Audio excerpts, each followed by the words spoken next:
Salut, ici Thomas de la Minute pour la Terre. Au cours des 25 dernières années, cette personne est celle qui a découvert le plus de nouvelles espèces d'escargots marins. Sauf que ce n'est pas un scientifique professionnel. C'est un conducteur de bus belge, qui est tout simplement un grand fan des escargots. Et il n'est pas le seul. Des restaurateurs, des enseignants, des retraités et plein d'autres amateurs ont découvert plus de la moitié des nouvelles espèces identifiées en Europe depuis 15 ans. Ainsi, partout dans le monde, les scientifiques prennent le siège passager et laissent le volant aux taxonomistes amateurs lorsqu'il est question de découvrir de nouvelles espèces. Une des raisons à cela est que découvrir une espèce ne veut pas dire juste récolter un nouveau spécimen. Cela signifie qu'il faut étudier et décrire ce spécimen en détail, lire attentivement les travaux de recherche et échanger avec d'autres experts pour écarter la possibilité d'un simple variant au sein d'une espèce déjà existante. Et ensuite, seulement ensuite, assembler tout ça et le rédiger en vue de publier dans une revue scientifique.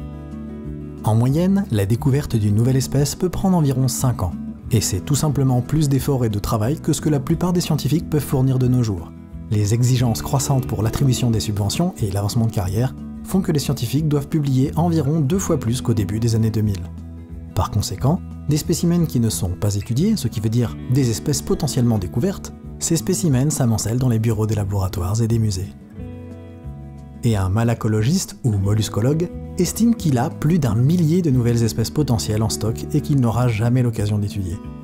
Mais les amateurs n'ont pas à publier ou périr, et la récente numérisation de la littérature scientifique et des guides de taxonomie a permis à n'importe quelle personne suffisamment motivée de devenir une experte de la branche qu'elle préfère dans l'arbre du vivant. Et parfois, c'est même eux qui transmettent leur savoir au monde académique. Les pêcheurs à la mouche, qui sont obsédés par la conception d'appâts de plus en plus réalistes, finissent par enseigner la taxonomie des larves d'insectes éphémères aux gens du monde académique. En plus de tout cela, les appareils photo, les microscopes et même le séquençage ADN sont devenus plus abordables. Ainsi, les amateurs peuvent à présent fournir les preuves nécessaires du fait que leur spécimen est suffisamment différent pour devenir une nouvelle espèce.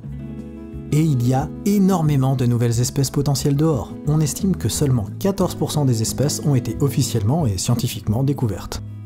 En particulier, la planète grouille de petits organismes sous-étudiés comme des insectes ou des champignons qui pourraient se cacher dans le jardin d'un amateur. Récemment, un retraité a découvert une limace prédatrice dans son jardin, et après un examen minutieux, elle s'est avérée être d'une nouvelle espèce. Mais même des amateurs sans jardin peuvent mettre la main à la pâte. Le molluscologue de tout à l'heure, avec son retard phénoménal sur les bivalves, sera très heureux de pouvoir fournir des spécimens qu'il ne pourra jamais étudier à quelqu'un d'autre qui pourra les découvrir. Et heureusement pour la science, il y a tout un bus d'experts amateurs qui sont prêts à prendre le volant.